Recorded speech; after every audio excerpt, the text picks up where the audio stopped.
好啦，而家我哋咧已經啲蘿蔔咧已經咧去到呢個透明狀態啦，同埋變身啦。我哋加入咧頭先咧已經預備好咗嗰啲臘味料啦，咁我哋剩翻啲咧，我哋鋪喺面嘅，係啦，咁而家兜勻佢啦。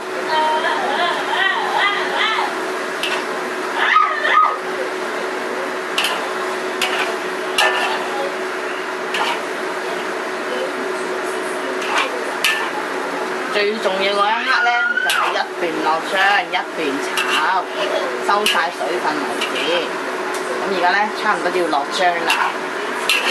落咗醬之後咧，比較結咧同埋難炒嘅喎，所以咧要話燉生出馬。OK， 我哋可以落醬啦。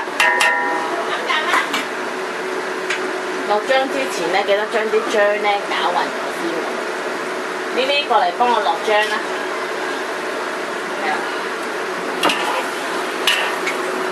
我落唔到啦呢啲啊，快啲落啦，影唔到你嘅，快落。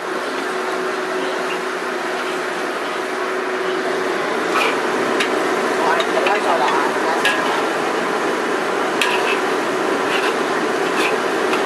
係啦，要快手喎。OK， 再落醬醬。OK。哇！呢啲你嚟炒啦，好實啦而家。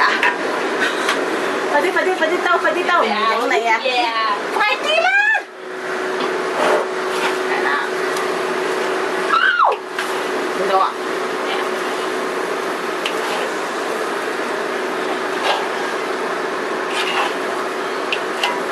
比較大劈同埋難炒嘅，我覺得力助手啊 ，mini fish 啊 ，fish， 快啲啦，快啲 hurry， OK。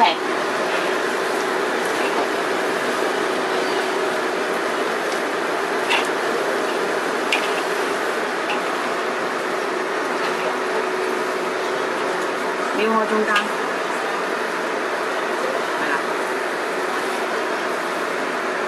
Hurry！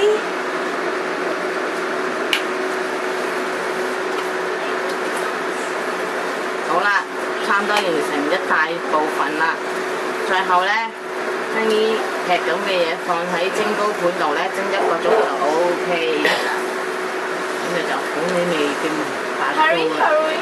OK， 最後 last 啦，落埋。OK。Very